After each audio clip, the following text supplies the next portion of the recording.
But that's how it's supposed to be when you are talking to the audience that you're speaking to. You have to know the language in such a way that people are almost surprised that you're talking like you're talking and it's making sense to them, and so who is your audience and how are you supposed to connect with them? You have to become proficient in doing that. That is the purpose of your business.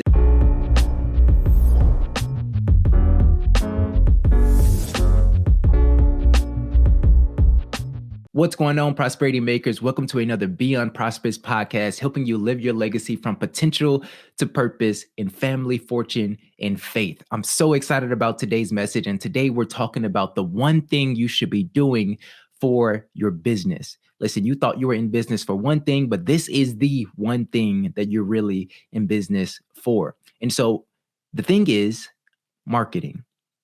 It's marketing. Now, before you run from this topic, like I did for many, many years, hear me out for a couple of minutes. Okay. So when you get started, the first thing is the idea. The first thing that we have that come to us is this idea that could, for many of us, make us a lot of money and help our life be better when it comes to anything that we want to do, everything that we want to do, everything that we want to buy, things that we want to have in our life, and things that we want to have for our family. The idea. And so that's typically the very, very tip of the iceberg. And so this idea has the potential to ultimately change our entire life, change the way that we live from a day-to-day basis, change the things that we're able to do, that we're able to afford, and all these different things. Tip of the iceberg. And so from there, you take it and then you start figuring out, okay, how can I actually make a business around this thing? And so that's what we do. We ultimately, when you figure out the idea, the next thing that you have to do is figure out, okay, what challenge is someone having that this idea solves? And so it's just another problem that's being solved in the marketplace by the idea that you have. So that is when things start getting going. That's when you start seeing like, okay, this makes sense. Okay, there are people. The thing is that the solution that you bring to the problem that you're trying to solve can't be so small that nobody either knows that they have that problem, or there's just not enough people in that niche or in that spot that will pay you enough to ultimately change your life when it comes to your income and your fortune.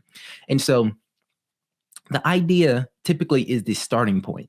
And so from there, you have to build up. And so for me, I've tried many businesses. All right. So the first business that I got introduced to was multi-level marketing. And so at the time, what am I thinking? I'm thinking, and how it was introduced to me was, come and check out this thing that you could actually do part-time that could make you a lot of money. So at the time, I'm in college. I don't necessarily have a job at the time, but I'm already married. And so I'm figuring out like, that's a good idea. Like if I could do something part-time that could actually make me an income and help me do the things that I want to do, help me provide and protect, for my wife, then okay, let's go and check it out. So that was the first thing that I got involved in. And from there, I didn't actually end up staying in it because I didn't know the purpose. I didn't understand business enough to ultimately put in a process to help me make that efficient enough so that I could do it over and over and over and make a true living from it. I did make some money from it, but I didn't have the principles that I needed to ultimately apply to my life and to my business to operate as a business. And something that I'm going to talk about in this podcast is the difference between a business and an entrepreneur. All right. So that's the thing. You have this idea that you're trying, and it's because many times, like I said, you're wanting to increase your income. You want to increase your experience for life. But the second thing is you're trying to figure out, okay, who am I supposed to serve? And this is the transition that I've had to make in my life, is realizing that it is not about me. It's not about what I want. It's not even about my business. Right. And so you have the idea, then you find the problem that this idea is solving, right? All right. So then proficiency. So you want to move to actually speaking the language of the audience that you're speaking to. And so for an example that I always give is like, if you're a cook, if you're learning to cook, what is their language? What is the language of the people that's in the kitchen trying to figure out, what to do, how to do it, and the process that you have to take in order to get that thing done. So the different knives, listen, I have multiple knives in the kitchen, and I can tell you one thing, that they're knives. I don't know what each one is for. I don't know. I know that the big knife, it makes it real easy to cut some vegetables, but I don't know what the name of the knife is. And to me, it doesn't matter. It is just another tool to help me be more convenient and more efficient when I'm trying to make food and when I'm trying to cook. That's it. And so you have cooking, you have the workout niche, you have the relationship niche, you have the wealth niche.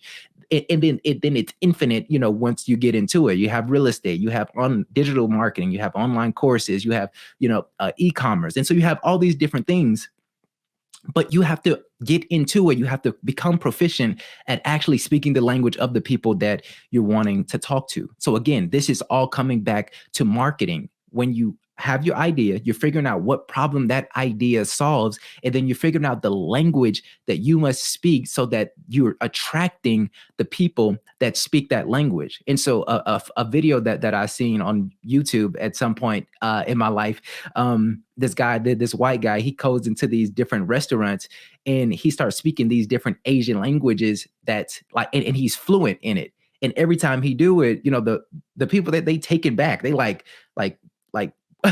is this real? This guy don't look like he's supposed to speak like that. He got the accent and everything down. But that's how it's supposed to be when you are talking to the audience that you're speaking to. You have to know the language in such a way that people are almost surprised that you talking like you talking and it's making sense to them.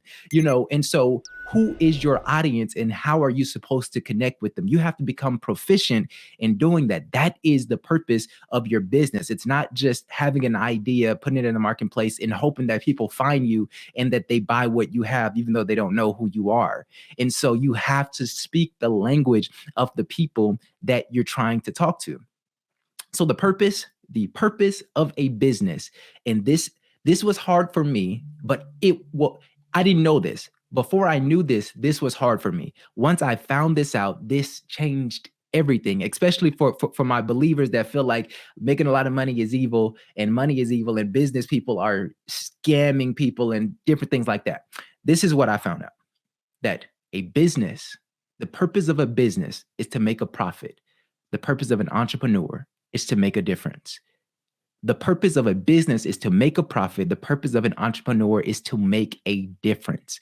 So as an entrepreneur, your mindset is making a difference. But when you operate your business is there to make a profit. It does not matter if you are for profit or a nonprofit. There is a profit that needs to be made in order for you to release your message and expose people to the message that you're putting into the marketplace to make a difference. It does not matter what niche you're in. It does not matter what you're trying to do, what you're trying to create. When it comes to living your legacy, it's understanding that you must use the right language to speak to the people that you're talking to, but you must make a profit in order to consistently do that and not have to go back into spending all of your time doing something else. So if you want to get your message into the marketplace, you have to make a profit with your business. And you have to figure out how to do that, how to position yourself to do that, and ultimately see that thing coming in over and over and over. And so for me, for my business, I'm not in the business of helping people live their legacy and family fortune in faith. I'm in the business of marketing to the people that want to build and live their legacy in family, fortune, and faith. That is the difference. That is the difference of the business that you thought you were in versus the business that you're actually in. You are not in the business of teaching people how to cook. You're in the business of marketing to the people that want to learn how to cook. Why is that a difference? Because if you are just in the business of teaching people how to cook, then you'll be positioning your message before people that don't care whether they know how to cook or not. So for instance, a good example that I thought about yesterday as I was driving, let's say you make a tennis racket. You make the best tennis racket on the market. None is like it. None can compare to it. It's beautiful. The bounce is bouncing back. When it connects with the ball, it goes exactly where it's supposed to go. And then you start positioning your message in front of some farmers. You bring all the farmers in from the town, from the little town, and you say, look at this racket. This is the best racket on the market in the world. Professionals use it. I got testimonials about these people using it and the difference it's making in their swing. They don't care. You're not speaking their language. And so you are not in the business of selling rackets. You are in the business of positioning your racket in front of the people that need to or want to use the best racket to give them the edge when it comes to doing tennis, playing tennis. And so, with that change in mind, that is what you have to focus on. Your business is not what you thought it was. Your business is marketing to the people that's ready and willing and ready to buy what you have to offer. And so that is it for this podcast. If you enjoyed this podcast and if it added value to you, make sure you hit that like button, make sure you hit that subscribe button, check the links down below to join the challenge to get my free products or whatever that you want to do. Make sure you go down there and check out what we have. Other than that, I will see you in the next podcast. Go and live.